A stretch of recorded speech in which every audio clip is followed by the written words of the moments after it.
ఖాళీగా ఉన్న వైద్య పోస్టులను భర్తీ చేయాలి. హాస్పిటల్లో ఖాళీగా ఉన్న పోస్టులను భర్తీ చేయాలి. జిల్లాలో భద్రాద్రి కొత్తగూడెం జిల్లా పరిధిలో ఉన్నటువంటి ప్రాథమిక ఆరోగ్య కేంద్రాలు, అట్లాగనే ఏరియా హాస్పిటల్స్, జిల్లా కేంద్ర హాస్పిటల్తో సహా అన్ని వైద్యశాలలలో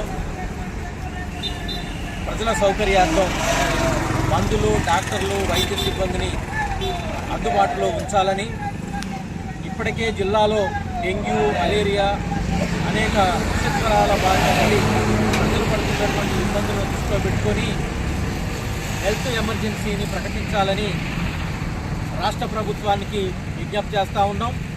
తెలంగాణ వ్యవసాయ కార్మిక సంఘం భద్రాద్రి కొత్తగూడెం జిల్లా కమిటీ ఆధ్వర్యంలో కలెక్టర్ గారిని, డిసిహెచ్ గారిని, డిహెచ్ఎంఓ గారిని కలిసి వినతిపత్రాలు ఇవ్వటం జరిగింది.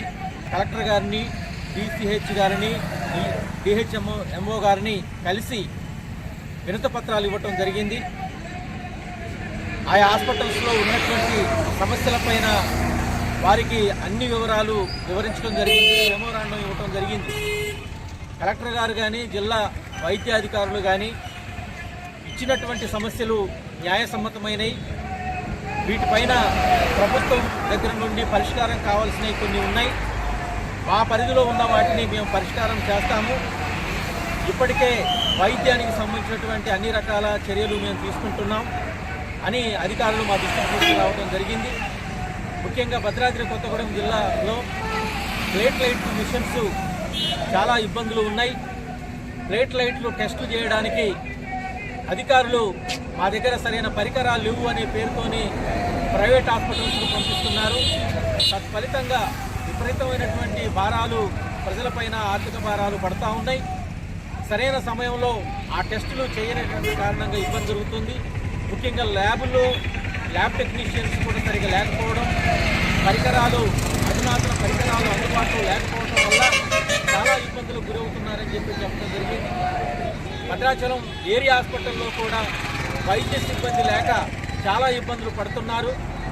అక్కడ వైద్యంలో పనిచేస్తున్నటువంటి వాళ్ళకి సరైన పరికరాలు లేవు అనే పేరుతోని భద్రాద్రి కొత్తగూడెం జిల్లా కేంద్రానికి, అట్లాగనే వరంగల్ లేదంటే ఖమ్మం, హైదరాబాద్కి రిఫర్ చేస్తున్నారు. దీనివల్ల కూడా పేదలు చాలా ఇబ్బంది పడుతున్నారు. ముఖ్యంగా భద్రాద్రి కొత్తగూడెం జిల్లా ఏజెన్సీ ప్రాంతం అవటం వల్ల మారుమూల గిరిజన ప్రాంతాల నుండి గిరిజనులు, బలహీన వర్గాలు, దళితులు, ముఖ్యంగా వలస ఆదివాసీలు వీళ్ళందరూ కూడా ఈ హాస్పిటల్స్కి వస్తున్నారు. ఎక్కడికి వెళ్ళాలో, ఎవరిని సంప్రదించాలో అర్థం కాని కారణంగా చాలామంది చనిపోతున్నటువంటి పరిస్థితులు కనపడుతూ ఉంది. అందుకోసమే జిల్లా కలెక్టర్ గారిని, డిహెచ్ఎంఓ గారిని, డిసిహెచ్ గారిని కోరటం జరిగింది. మీరు త్వరితగతిన జోక్యం చేసుకొని ప్రాథమిక ఆరోగ్య కేంద్రాల్లో ప్రధానంగా వైద్య సిబ్బందిని, మందులని అందుబాటులో ఉంచండి. అట్లాగనే ల్యాబులని సరిచేసి వైద్య పరీక్షలు నిర్వహించండి. అట్లాగనే వైద్యం చేయడానికి అవకాశం ఉన్న అన్ని వైద్యాలు మీరు చేయాలి. ఇక్కడ వైద్య సిబ్బంది లేదు అనే పేరుతోని పైకి పంపించడం వల్ల వాళ్ళు పైకే పోతున్నారు తప్ప సరైన వైద్యం అందటం లేదు. తెలంగాణ రాష్ట్ర ప్రభుత్వం వైపు నుండి వైద్యులకు రావాల్సినటువంటి జీతభత్యాల బకాయిలు ఇవ్వని కారణంగానే ఇక్కడ వైద్య సిబ్బంది సరిగ్గా పనిచేయట్లేదని చెప్పేసి తెలుస్తూ ఉంది. మందులు అందుబాటులో లేవు, వైద్య పరికరాలు అందుబాటులో లేవు. తత్ఫలితంగా ఇవాళ డెంగ్యూ, మలేరియా వంటి విషజ్వరాల బారిన పడి అనేక మంది నానా ఇబ్బందులకు పడుతున్నటువంటి పరిస్థితి కనపడతా ఉంది. కాబట్టి తెలంగాణ ప్రభుత్వం జోక్యం చేసుకోవాలి. ముఖ్యంగా భద్రాద్రి కొత్తగూడెం జిల్లాని హెల్త్ ఎమర్జెన్సీ ప్రకటించి యుద్ధ ప్రాతిపదిక మీద వైద్యాన్ని అందించాలని చెప్పేసి తెలంగాణ వ్యవసాయ కార్మిక సంఘం ప్రభుత్వాన్ని కోరుతుంది. ఇప్పటికే అనేక గ్రామాలు జ్వర పీడితులుగా ఉన్నాయి.